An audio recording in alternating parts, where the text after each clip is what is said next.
你知道卡车的启动机坏了也是可以维修的吗？在巴基斯坦一切皆可修，修好了还可以用3年，俗称缝缝补补又3年。眼前这台卡特的启动机由于启动没有反应就来住院了，车主表示打火听不到启动机转动的声音，那不就是直接歇菜了？现在巴铁已经把电磁开关拆卸了下来，这位老师傅准备通电测试一下，电磁开关没有一点反应，看来这玩意也得修了，把里面的螺丝松掉，这样碳刷就很轻松的取了下来，只不过都黑成这样了，肯定是烧了。然后巴铁用榔头把里面的电梳给砸了出来，电梳也是可以拆解维修的，这你敢信吗？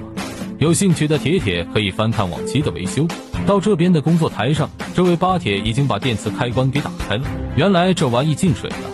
里面一缸水，能用才怪呢。现在这些学徒们终于是把驱动端盖给拆出来，再取出驱动齿轮，拿掉驱动外壳。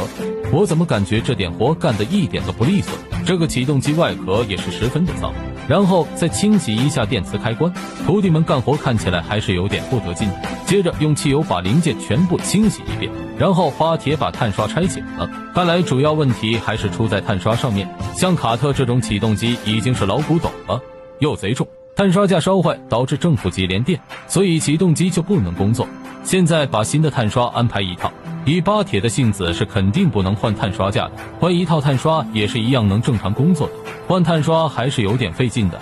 主要是难卡进去，马马虎虎就用榔头把碳刷砸了进去。电磁开关没有什么大问题，主要是进水了，清理一下就修好了，装好驱动齿轮，把所有的螺丝固定就完事了。现在来通电测试一下子，这一下子直接把徒弟吓得一哆嗦，直接干冒烟了。这点活让徒弟们干的是真的心累。